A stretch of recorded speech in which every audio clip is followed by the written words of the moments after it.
बिनु हरि कृपा मिल ही नहीं संता।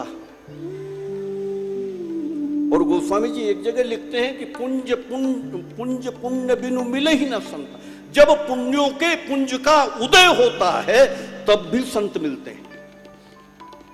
अब ये कैसे पता चले कि हमें जो संत मिला है वो हमारे पुण्यों से मिला है कि परमात्मा ने कृपा की?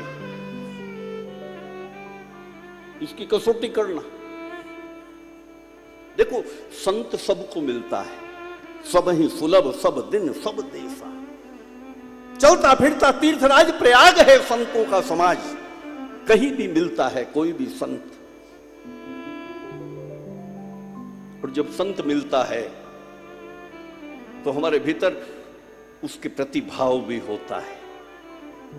हम उसके चरणों में बैठ जाते हैं,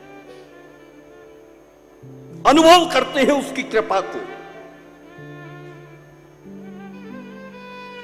और फिर टटोलना अपने आप को। संत के पास बैठते बैठते हमारे मन में एक भाव आने लगता है कि जैसी प्रतिष्ठा महाराज की है ऐसी ही प्रतिष्ठा हमारी भी हो जाए।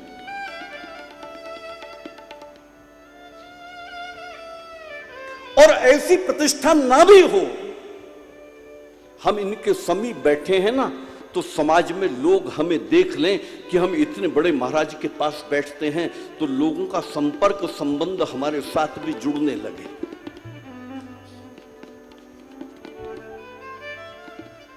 अधिकांश लोग तो संतों के पास इसीलिए जा रहे हैं साहब, इसीलिए। केवल हम सादर नहीं जाते, हम उन्हें आदर देने के लिए नहीं जाते, बल्कि हम वहां से आदर पाने के लिए जाते हैं कि इनके पास बैठने से हमारी प्रतिष्ठा भी बढ़ेगी। और जब तक हमारा पुण्य कर्म है तब तक वो संत हमारे पास है, उस संत का सामीप्य हमें मिल रहा है। टटोल कर देखना अपने आप को, क्या हम सब के जीवन में ये घटना नहीं घटी? हम किसी संत के बहुत समीप तक चले गए, उन्हें हमने अनुभव भी किया, लेकिन समय आने पर या तो हम उससे विलग हो गए या तो संत छोड़कर हमें चला गया, हम दूर हो गए। ये हम सबके जीवन का सत्य है साहब। यदि ऐसा भाव हो मन में कि जैसी प्रतिष्ठा महाराज की ऐसी मेरी भी हो, समाज हमें जाने, तो समझना कि ये संत जो हमें मिला है ये हमारे पूर्व जन्म के कोई पुण्य हैं। उन पुण्यों का पुंज का उदय हुआ था, तब ये संत हमें मिला था। वो दूर हो जाता है। और कोई संत का सामीप्य मिले और उनके चरणों में बैठकर मन में ये भाव हो कि अब मैं थोड़ी देर के लिए परमात्मा के भजन में चला जाऊं, अब मैं जाप करूं, अब मैं सुमिरन करूं, हे हरि अब मैं तेरा नाम लूं। एक मांग भीतर से उठे कि अब प्रभु कृपा करऊं यही भांति, सब तजी भजन करऊं दिन राती।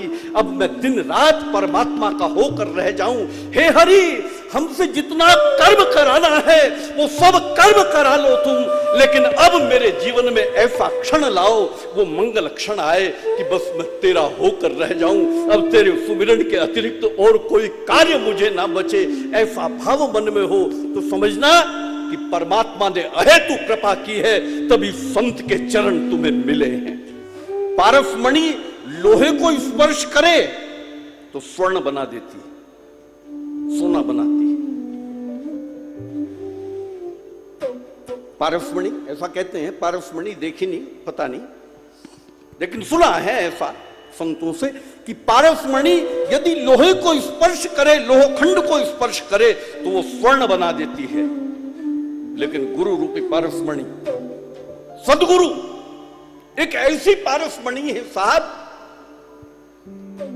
कि वो यदि लोहे को स्पर्श करता है ना तो सोना नहीं बनाता, बल्कि लोहा भी पारस मणि ही बन जाता है। गुरु अपने समकक्ष कर देता है शिष्य को।